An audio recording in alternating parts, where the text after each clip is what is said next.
So, have you got any? Most of us will have found out by today whether we succeeded in buying tickets for the London Olympics. As you might have seen on the 6 o'clock news, some people got up to £11,000 worth. Others have been left empty-handed. Well, we sent Aisha Baksh to find the capital's winners and losers. Did you get any Olympic tickets, madam? Did anybody apply for any Olympics tickets? Yep. And did you get them? No idea yet. It was a quest of Olympic proportions to find Londoners who've managed to get tickets for the 2012 Games. And like an over-enthusiastic PE teacher, I trawled the streets. Did you apply for any Olympic tickets? No, not yet. I think it's... Not yet. Not yet, but you want to? Yeah, maybe. This is BBC London News. Did anybody get any Olympics tickets? But it was hard to find much success. I only went for just for the kids, just to see the martial arts. Didn't get any at all. How do you feel? Well, ripped off. Do you know friends who are going to the Olympics? Do you know anyone who got a ticket to go? No. I want to go to Olympic Stadium, but I don't know how to apply. This is BBC London News. Elsewhere, there was indifference and disappointment. At the end of our road, we can look across and we can see the Olympic Park being built, but no tickets, so we won't be able to go and see any of the events, so we're really disappointed. Now, just like the Olympics, some people have qualified, but to what, no one knows. I've got £196 taken out, have no idea what I've got. Over at a torch relay promotion event, Olympic fever was on display, but even athletes were uncertain over their tickets. I am so disappointed. I've just rang my mum and said, has any money come out? And she said no, so I'm really disappointed. I bid for some tickets and I actually checked earlier, but there's nothing gone out of my account. This is BBC London. Woo! So with another round of ticket allocation promised, maybe next time I'll have more luck. Aisha Baksh, BBC London News.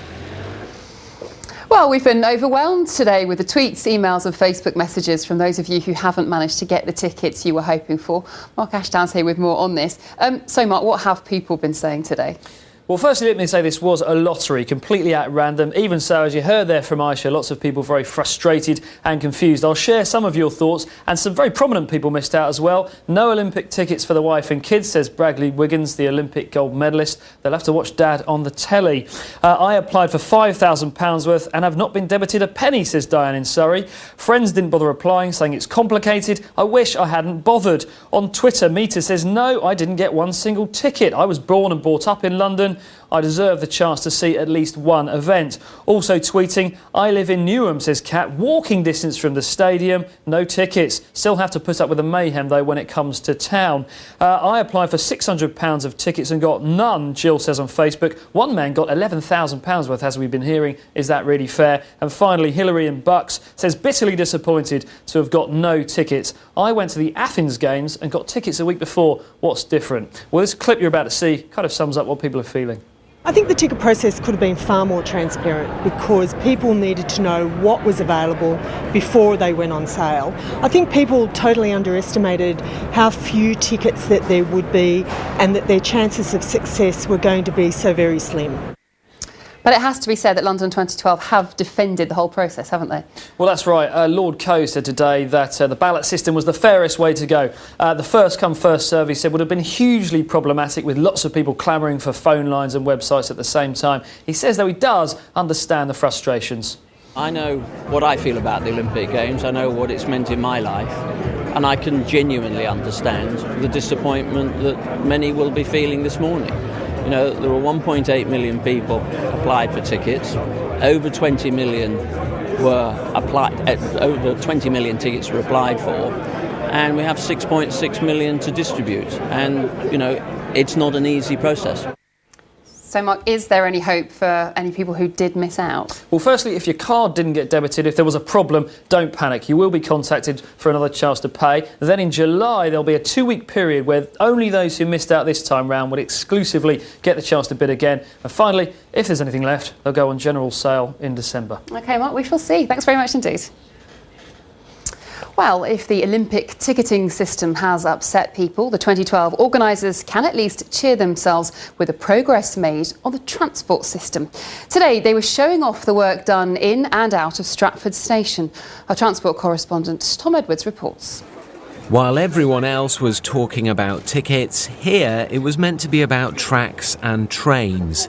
The Olympic Gateway, Stratford Station, has been completed, although the Mayor still wasn't happy he'd missed out on tickets for his family. Seems ridiculous the Mayor of London hasn't got tickets. It makes you proud to be British. It makes you proud to be British. I mean, what other country in the world could you have a mayor of a host city who could apply? But I suppose, there are thousands of Johnsons who apply, and how are they supposed to know?